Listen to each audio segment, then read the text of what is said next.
ओम परमात्मने नमः।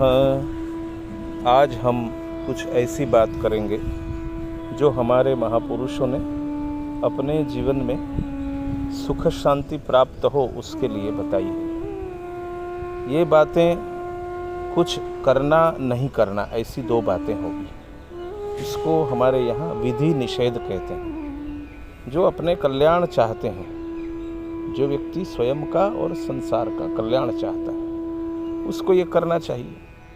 अब जो लोग समुद्र पार है या विदेशों में रहते हैं, उनको तो ये विधि निषेध देखा ही नहीं गया, उन्हें मालूम ही नहीं है। जिसको उस चीज़ का ज्ञान नहीं है वो कैसे करेंगे? इसीलिए वो अपने कल्याण के उद्देश्य से कार्य करते ही नहीं हैं। वो मानते नहीं, वो जानते ही नहीं हैं। ये बातें अपने ऋषि मुनियों ने बताई है, उनकी खोज है और उनका प्रभाव अवश्य होता है। जैसे कहा है, एक ही सिद्धांत, एक ही इष्ट, एक ही मंत्र, एक ही माला, एक ही समय, एक ही शासन और एक ही स्थान हो तो कोई भी सिद्धि जल्दी मिलती है। उसी को दूसरी भाषा में कहा है, एके साधे सब सधे, सब साधे सब चाहे। किसी भी भगवान के स्वरूप को हम मानते हैं तो उसको एक के पीछे ही अपनी साधना आराधना शुरू करनी चाहिए। हम सनातन सिद्धांत में मानते हैं, भारतीय संस्कृति में मानते हैं, तो उसी के आधार पर चलो। अश्रद्धा से दूसरे पंथों में जाना ये कोई अच्छी बात नहीं है। कैसा भी हो, अपनी माँ जैसी है वैसी अपनी माँ है, अपने पिता है जैसे हैं अपने पिता है। फिर हम अपने भगवान को छोड़कर, अपने माता पिता को छोड़कर, अपनी संस्कृति को छोड़कर विकृति की ओर क्यों जाएंगे? तो ये बात है, एक ही सिद्धांत को अपने जीवन में अनुसरण करो। दूसरी बात है, एक ही इष्ट। आप राम को मानते हो, चाहे कृष्ण को मानते हो, चाहे माँ को मानते हो, माता जी को मानते हो, हाथी जी, कोई भी हो, 33 करोड़ देवी देवता है।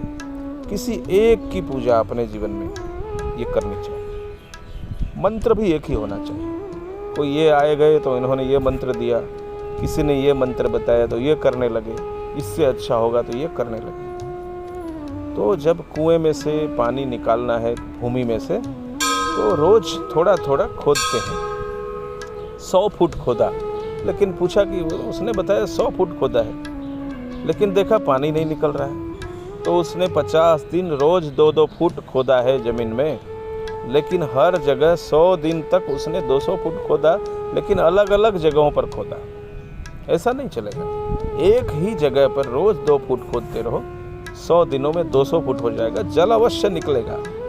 इसलिए एक ही स्वरूप को, एक ही मंत्र को आराधित करना चाहिए। हमारी जो माला फेरते हैं वो माला भी अपना साधन है, साधन शुद्ध रहना चाहिए, उसको भी रखिए एक ही रोज। समय भी एक रखना चाहिए, क्योंकि हर चीज़ का, हर कृति का एक समय रहता है। इसलिए अपना समय भी निश्चित करके अनुकूल समय, उसी समय भगवान की साधना आराधना कीजिए। उसमें बिल्कुल ऊपर नीचे ना कीजिए। एक ही आसन रखिए। बैठने के लिए एक निश्चित आसन कर दीजिए कि इसको भगवान की पूजा ध्यान के समय इसी आसन पर मैं बैठूंगी, ये ध्यान रखें। और स्थान भी, यदि हम बाहर प्रवास में हो या कोई कारण हो तो बदल सकता है। बाकी सिद्धि के लिए आवश्यक है कि हम बैठने का स्थान भी निश्चित करें। विद्यार्थी भी यही काम करे, उसको अपने जीवन में सफलता प्राप्त करनी है तो वो भी उसको पढ़ाई के लिए, लिखाई के लिए, अभ्यास के लिए कोई एक स्थान निश्चित करे अपने जीवन में। यहाँ बैठकर घर का एक ऐसा कोना जहाँ पर वो दुनिया की झंझट में न पड़े, कोई परेशानी न हो, कोई मुश्किल न हो और कोई डिस्टर्बेंस न हो, उसी जगह बैठकर रोज भगवान की या अपने अभ्यास की या अपने सिद्ध प्राप्त करनी है उस चीज़ की साधना करेंगे तो हम अवश्य आगे जा सकते हैं और हमारे मन में जो बात है उसको प्राप्त कर सकते हैं। अस्तु। जय सिया राम।